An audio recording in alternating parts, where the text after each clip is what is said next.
Thank you so much, fathers, for being available for graduation of these children. Allow me to start my meeting how I started wherever I am doing it. Because I am one woman who has become very deliberate in calling out the best the men can become because you define generations. And fathers, thank you for being a father to this child. Thank you for following up to that mbegu yenye ulipanda ikamea ikawa mtoto.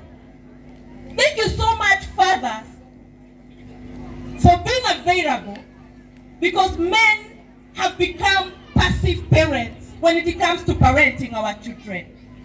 And thank you, fathers, for taking your time. But wait a minute.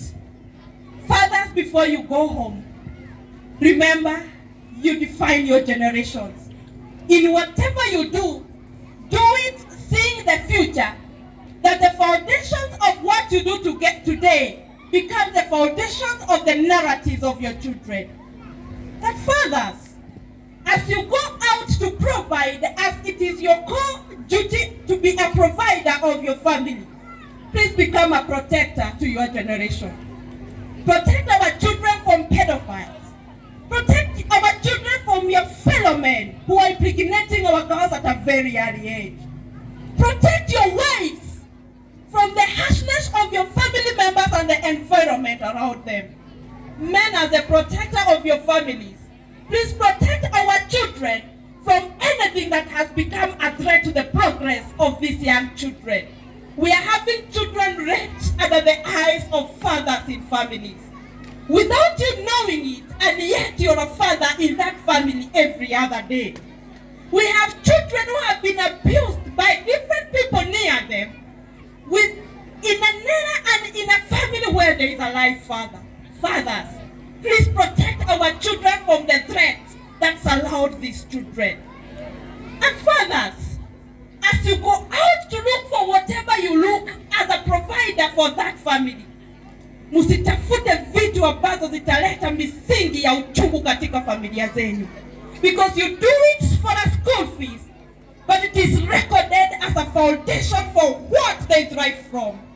You do it for a better life, but it is recorded as a narrative of the fatherhood where these children were deriving from. You do it for a stature and for a fame as a man, but it is recorded that this father was, that this father is, that this father will become for this generation.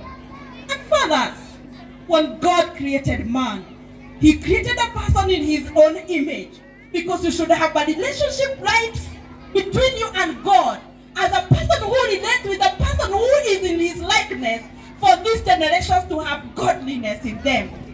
Maombi wacheni kutumana tena. Have a relationship and bring godliness right into your family. Have a relationship with God men and bring the best of the God's vision in your family. Have a relationship, men, with God, because you define the future generations. And men, you hold the generational blessings. Other than feeding our children, other than clothing them, other than just giving them a better shelter, men, you define them. You define them by blessing or cursing them. You bless them by what you say and what you do. You curse them by what you say and what you do. When you look at your daughter, man, when you look at your son, man, what do you see in them? Whatever you see in them, do you feel that you have the capacity to bring out the best in them because you're the only person who can do that?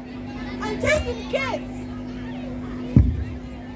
just in case there are others that you have fathered out there, men, why should we have children breathing in bitterness because of the gaps of fatherhood? And because, man, you're alive. And because, man, you have an opportunity to interact with a growing up child. And because, man, you have an opportunity to rewrite your story. And because, father, you have an opportunity to show the boys who a man is. Please do it in your conscious brain. I am a Kikuyu girl well bred from Murang'a County. And in my culture, when a man or when a girl, when a boy was born, in the traditional setup,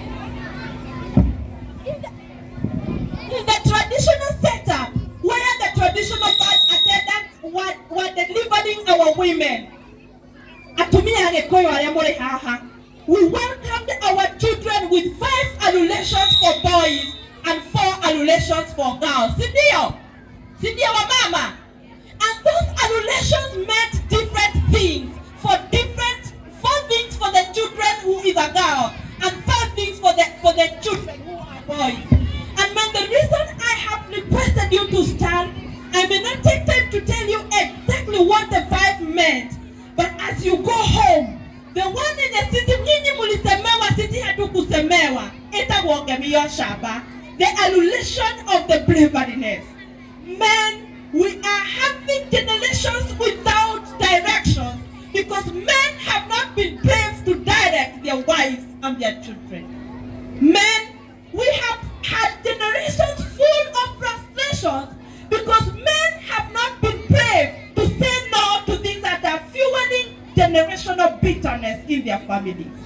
Men, we have had boys and young men without direction because men of their time have not been brave enough to draw the right roadmap for the boy graduating to a man. We have had people who cannot make decisions because they have not seen fathers make decisions. We have had boys who have become just a pest to women because they have not seen their fathers provide.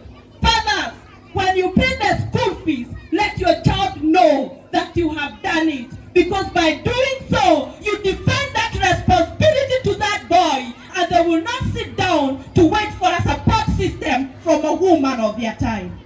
Men, when you buy food, let them know you did it. Not because they must know, but simply because you must define the gender role responsibilities at the family level. Because I am quite tired having men graduating only to see another woman clothed in a man outfit. I am so tired kuinteract na wanawake wanaume wameutawa na umama kwa sababu hawajaona baba akifanya. When your boy is asked who the father is, what do they call you? They call you what they see and what they hear. They call you what they see and what they hear. Please, fathers, define them. And as you sit down, please support this vision of this school.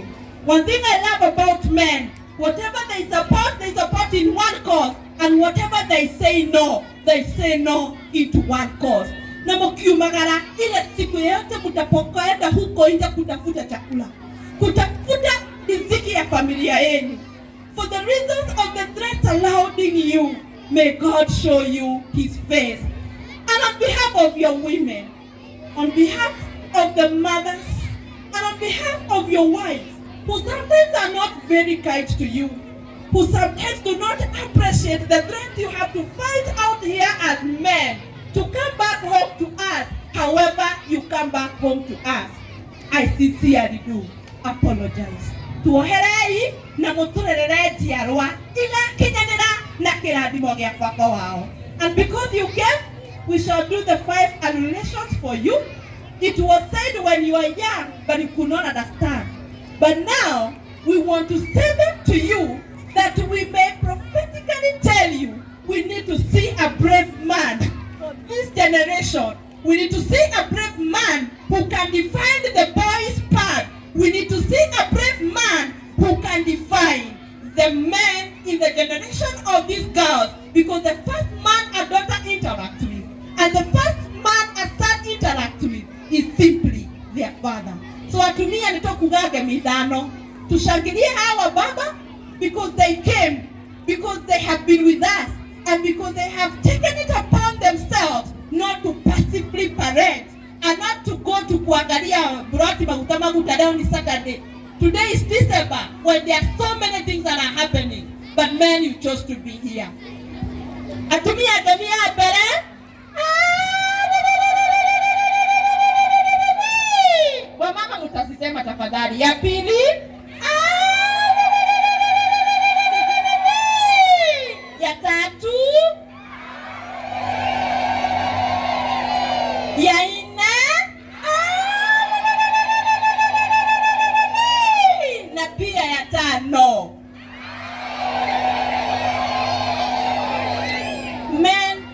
I sincerely do appreciate you and the impact that you have that is generational for our children. And do not ever underestimate your impact, because you do not do it, they drive in bitterness and they drive in gaps. Kindly have your seat. Before I move on to the agenda of men, all the male teachers of this school,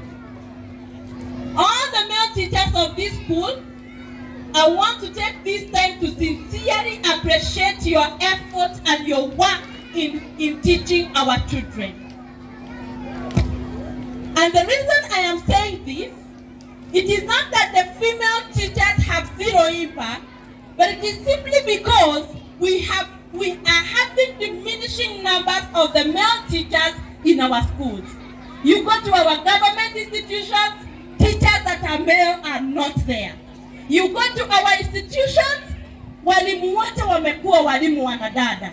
So for those male teachers who have taken time to mentor our girls and to mentor our boys from a man's perspective, I sincerely do appreciate.